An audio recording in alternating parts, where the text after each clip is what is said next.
Man, what's going on? What's going on? It's your boy Brandon Bird, man. Definitely want to just drop a little jewels, man. Really want to revisit this. I know I talked about this before, earlier share, but definitely want to just drop a little bit light. Let's talk about this Juneteenth, man. Um, Now you know the Juneteenth is basically marked the official ending of chattel slavery in the throughout the United States. I think it marked on June 19, 1865. It was basically the last of slaves in Texas were basically liberated because the Emancipation and everything. I think that was signed in 1863. So it was like 2 years after that was signed. Um, and it was actually made like a Order 13, General Executive Order from the President that anything that could basically revolt or in Union hand will be automatically, the slaves will be automatically free. So basically when they rolled into Texas, that was kind of like basically they seized control and they also abolished slavery while they were basically seizing control of the Confederate, basically. Now, the mark of that was in Galveston, Texas. So definitely, this is not just this is a very intricate in American DOS history, but very intricate in Texas history as well. Texas basically was a neutral state during the Civil War, so a lot of slave owners, went to Texas.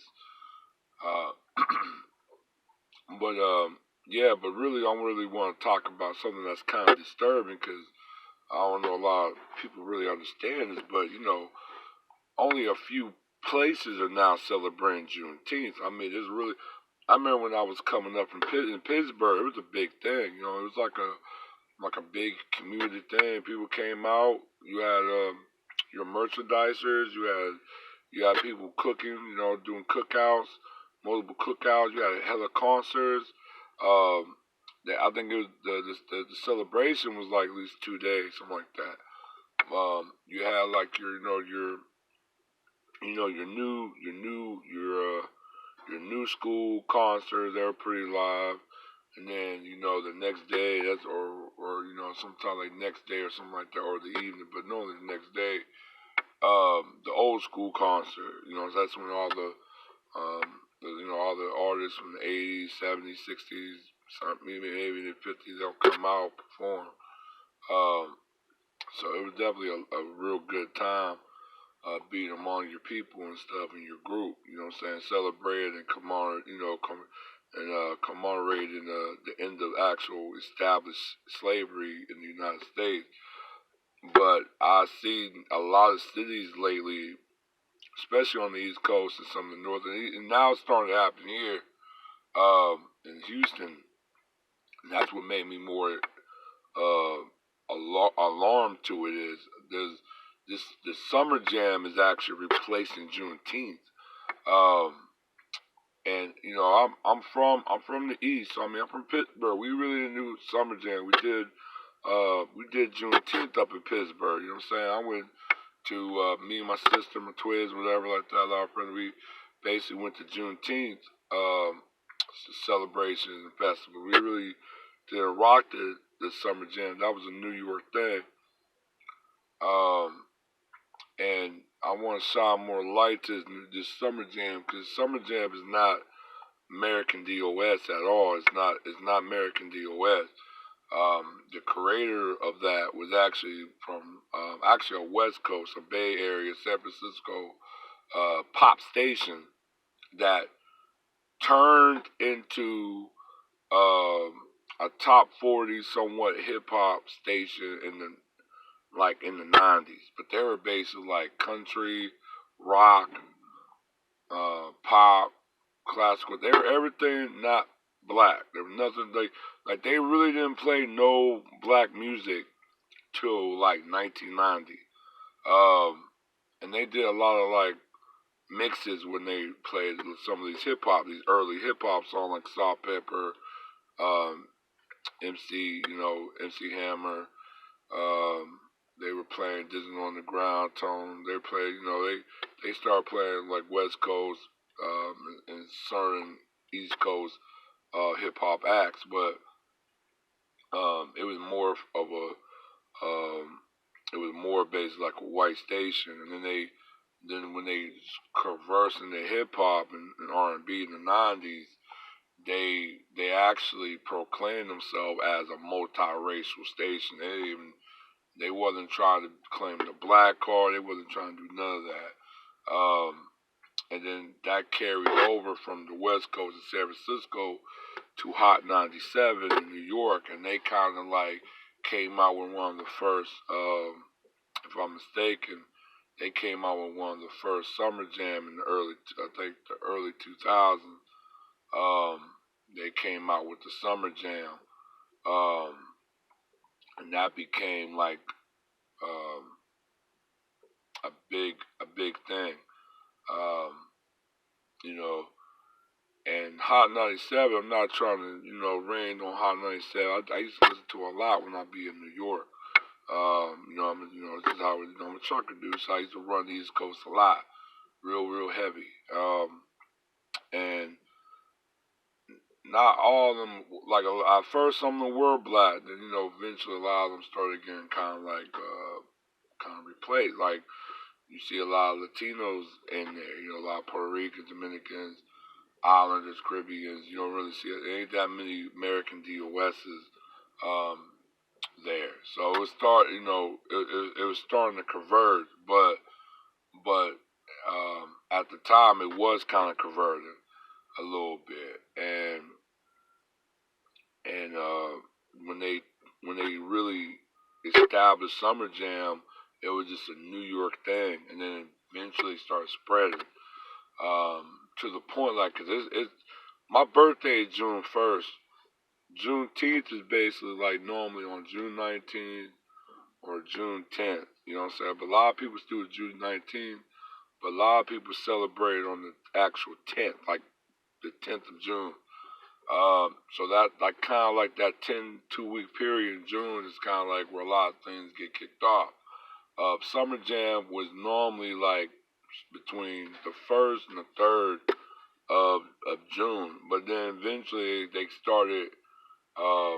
eventually started to just go a little bit. I think they moved. I think they moved a day, a few days. Some cities do it a little earlier, some don't. But it's in that the first week of June, everything kind of pop off.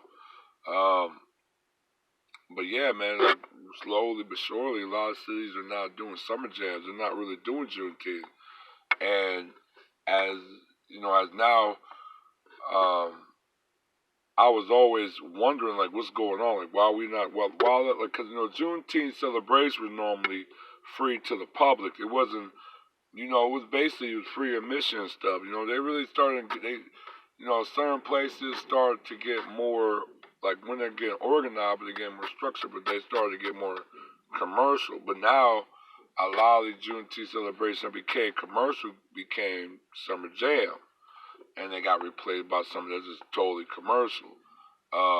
You really can't just have people that just sit up vending and just do their thing. It was kind of basically forbidden. You know what I'm saying? Got real commercial.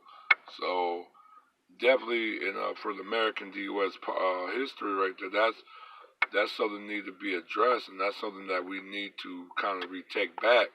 I got no problem with the Summer Jam, actually. I think I've been to the one in New York, you know what I'm saying? It was off the chain. I've been to the Puerto Rican parade. That was before I really was a conscious and I was really aware of what's going on. But, I have no problem with the Puerto Rican parade or the Summer Jam and nothing like that. But I don't think you should try to discredit Juneteenth and push that to the side and bring these other two groups that really have no American DOS origin behind it and make it a front and center. You know what I'm saying? So this is my take on it is again is a push It's like a push away from many American DOS history and imprints in this country, and the staple from of this country is almost like attempting rewriting, or attempted blackout of American DOS celebrations. I think that definitely need to be addressed. Like I said, the American DOS movement or the consciousness is actually taken, and it's not going to stop. And a lot of groups, especially within the diaspora, is definitely taking very heed to this. Like the government, they're taking heed to this.